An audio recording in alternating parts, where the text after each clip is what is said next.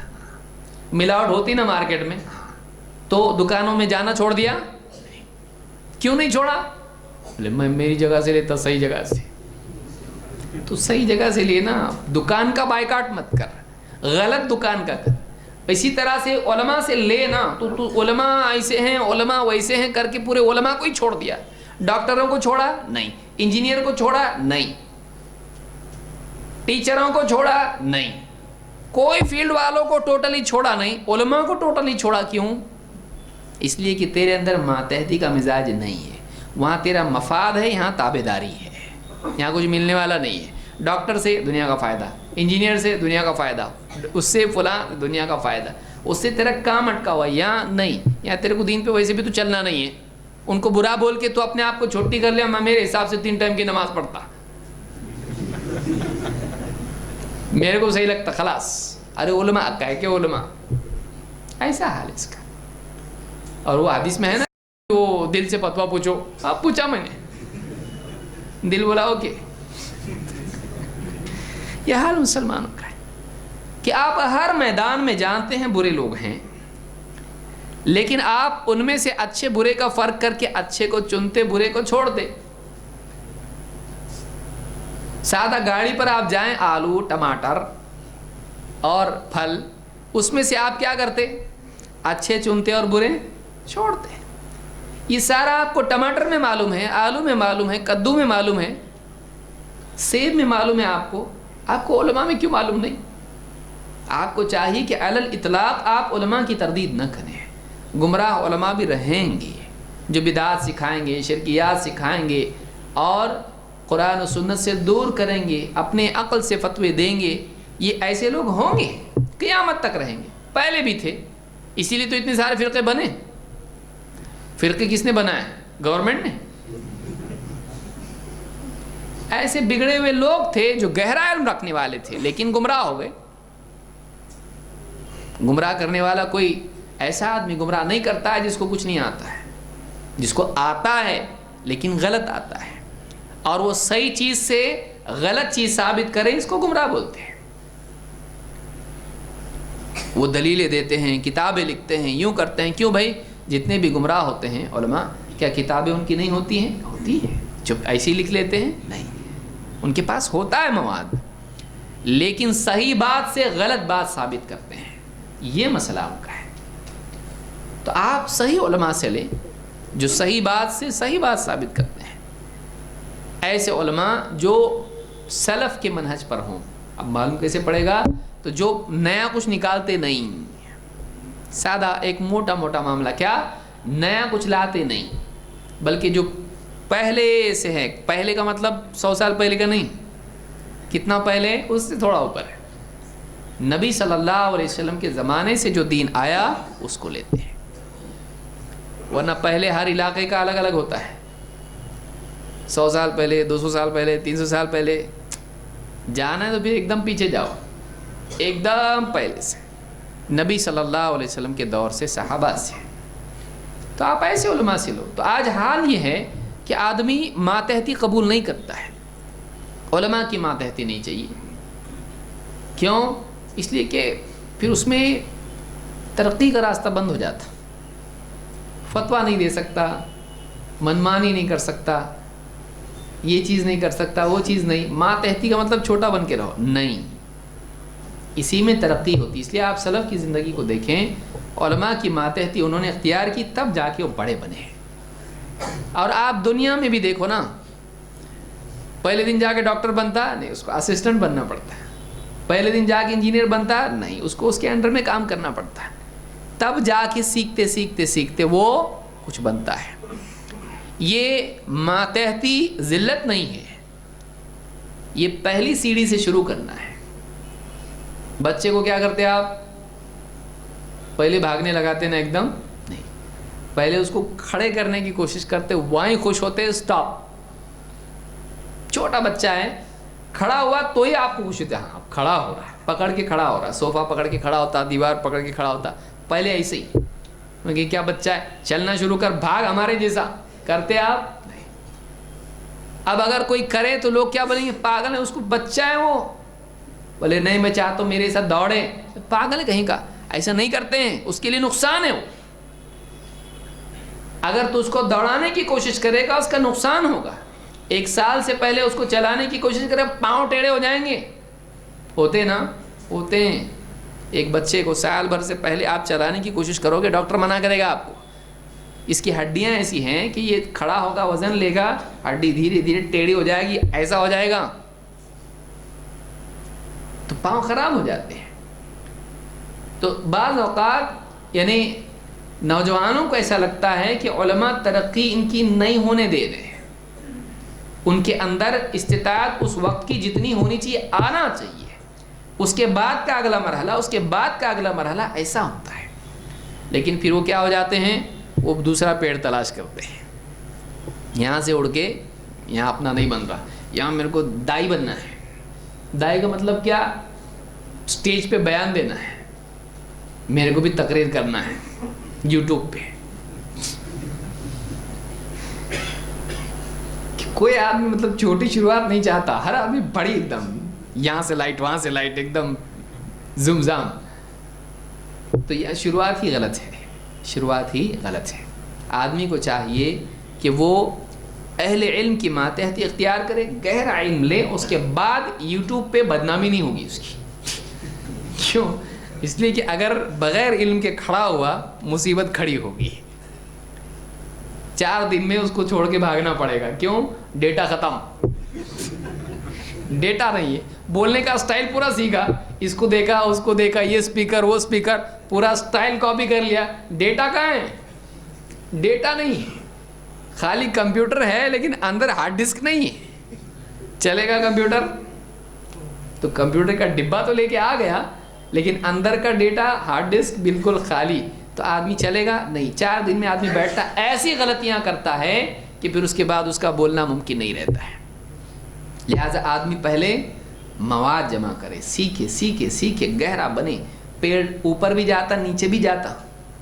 نیچے اگر نہیں جائے، خالی اوپر جائے تو کیا ہوگا، اکھڑ جائے گا. اس لیے گہرائی بھی ہونا چاہیے اونچائی کے ساتھ. یہ لوگ سمجھ پاتے نہیں. تو یہ بنیاد ہے کہ گہرائی علم میں ہونا چاہیے، باریکی علم میں ہونا چاہیے. یہ اور یہ فرق کیا ہے، کیا چیز صحیح ہے کیا غلط ہے، ہونا چاہیے. تو مومن کے مزاج میں کیا ہوتی ہے، ماتحتی، سبارڈینیشن. یہ ماتحتی اگر نہیں ہے نقصان ہے، یہ ماتحتی اگر نہیں ہے تو نقصان ہے. تو زندگی کے سارے مراحل میں بیوی کے اندر ماتحتی ہونا چاہیے، شوہر کی. الرجال قوامون علی النساء. لیکن ٹی وی دیکھ دیکھ کے بیوی کیا ہو رہی، میں آج کی ناری ہوں، شوہر کی پیاری ہوں لیکن آج کی ناری ہوں. اور ٹی وی پہ اس کو سب سکھاتے کیسا شوہر ساس سے ایک دم جنگ جیتنے کا، لڑاؤ پھوٹ ڈالو. ہاں برابر ماتحتی نہیں مزاج میں. شوہر کہے چپ رہو، تم چپ رہو. ہاں شوہر اپنی عافیت اسی میں سمجھتا ہے کہ اب اس کے بعد اور اس کو چپ بٹھاؤں گا تو اور شٹ اپ بولیں گے، انگلش میں بولیں گے. یہی چپ ہو جاتا. یہ حال ہے، ماتحتی نہیں. اولاد میں دیکھیے ماتحتی ہے نہیں. اولاد باپ کا مان رہی نہیں، ماں کا نہیں. ماں باپ کی بات اولاد نہیں مان رہی آج کل. کیوں؟ پڑھے لکھے بھائی، اپنا بھلا برا خود جانتے ہیں. ابھی کیا ضرورت ہے ماں باپ کی ماننے کی. اور ماں باپ اوپر سے ان پڑھ، ادھر آ بولے تم ادھر آؤ. یہ حال ماں باپ کے بارے میں ہے. ذرا بیٹا ادھر سن، ذرا آیا بہت بار بار بور کرتے چلے گیا باہر. یہ حال اولاد کا، یہ حال ہے آج. ماتحتی نہیں، اپنے سپیریئر کی اتھارٹی کو نہیں پہچان رہا. ماں باپ اس سے بڑے ہیں، ان کی بات ماننا چاہیے. تو زندگی کے جتنے مراحل ہیں جہاں مومن کسی کے ماتحت ہوتا ہے، وہ اس میں برابر ماتحتی کو باقی رکھتے ہوئے کام کرتا ہے.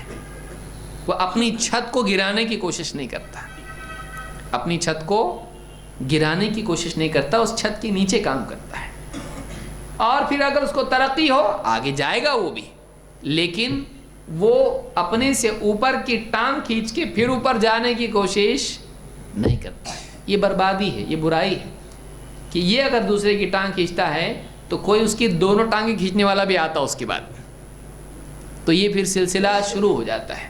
لہٰذا اس حدیث سے ایک بہت اہم بات معلوم ہوئی کہ مومن, المؤمنون ہینون لینون, مومن اپنے آپ کو کم سمجھنے والے, عاجزی اور انکساری والے, اور اسی طرح سے نرم مزاج ہوتے ہیں, اور ایک اونٹ کی طرح ہوتے ہیں کہ اگر اس کو لگام پکڑ کے, نکیل پکڑ کے اس کو لے جایا جائے چلتا ہے, اور روک کے بٹھایا جائے بیٹھ جاتا ہے, حالانکہ اس کے پاس طاقت زیادہ ہے.